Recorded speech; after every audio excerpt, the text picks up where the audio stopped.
at the time when they bring the carbon, they would pour water on the Mizbeach. And the reason is because on Sukkos we're judged on how much water we will have. So I don't know how, we just had the flood a few weeks. I don't know if that has to do from last week. I'm not sure. Maybe this year we could daven that people have to be a little more generous. I'm not sure. But nevertheless, on Sukkos we're judged on water. And therefore, the Mishnah says, B'chag nidani alamayim. On Sukkos we're judged on water. So therefore on Sukkos, they will pour every single morning water on the Mizbeach. But the Mishnah says and describes it was a very special occasion. It was a really joyous event. In fact, the Mishnah says that if anyone can say, I've seen the happiest thing in my life. The Mishnah says nothing, the joy of the event leading to bringing the water to the Beis HaMikdash does not parallel to any joy in the world.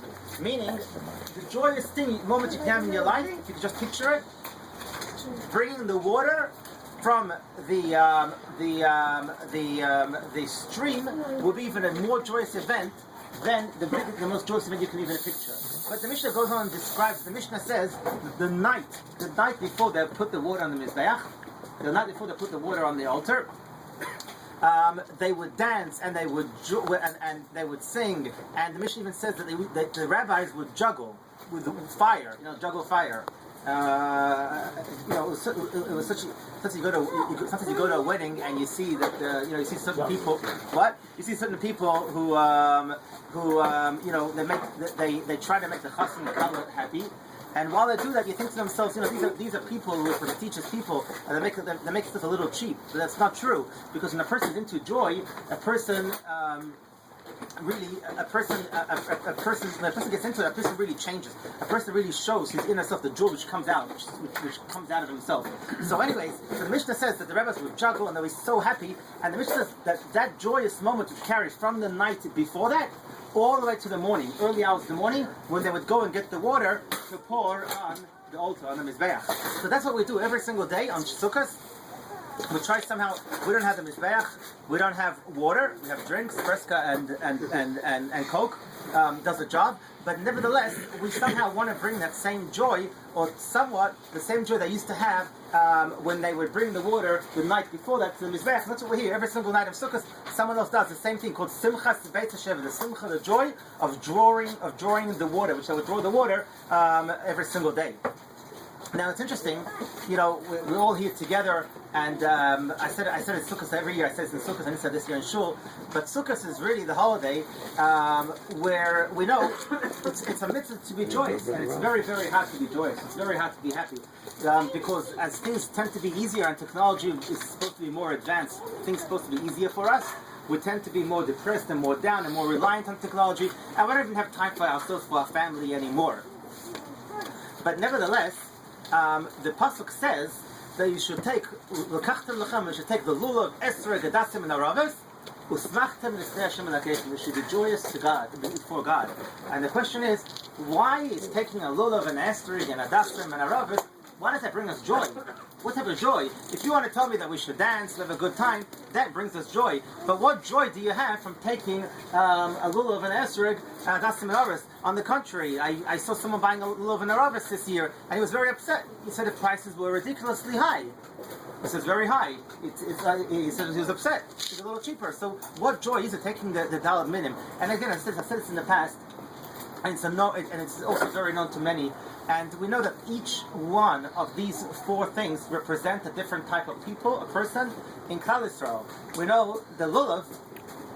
We start with the esrog. The esrog is a fruit that has a good smell. You can smell it. It smells good, and it also tastes good. And that corresponds to people who are both have mitzvahs, they have good deeds, and they study Torah too. That's the ultimate. The ultimate of a person is to be involved in learning Torah every single day, and also to help other people. That is the esrog. The esrog person, someone does it all. Then you have hadassim. Hadassim, can you eat it? I haven't tried it. No, but it has a good smell.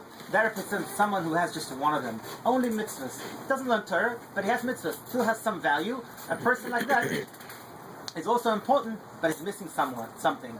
Then we have the lulav. Lulav has a taste. It's not the lulav itself, because you can't eat the lulav, but the lulav grows on the tree. And on the tree, there is the fruits. You can eat it. So lulav represents someone who has a good taste, but not good smell. This is someone who learns Torah but doesn't do mitzvahs. And the Rav has neither. The willow tree has neither neither taste and neither smell. My father says for a joke, in America it's very hard to get, Sroigim is barely possible to get. Very hard to get Lulavim, it's hard. Hadassim also very hard to get. What you have in America is a lot of people with no flavor and no Torah, no bits, so you have a lot of that. Aravis there's a lot of Aravis. But it's just a joke, it's not true. It's just for a joke.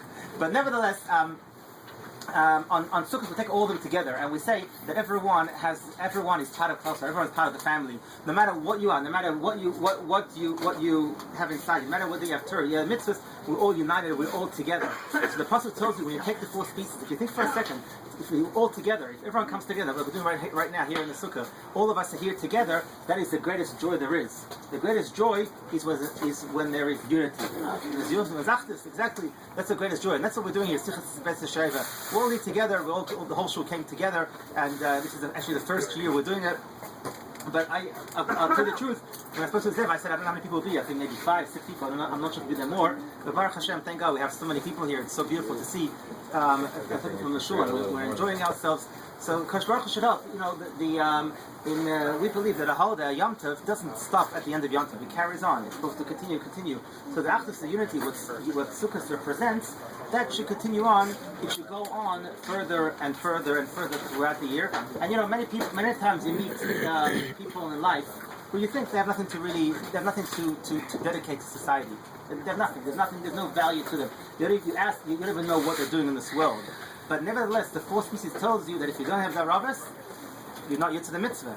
We have to have everyone. Everyone who comes in contact with us, there's a reason for it. We have to be united with everyone, to love everyone, no matter what they represent, no matter what they are, no matter what it is about them. Shkoyach.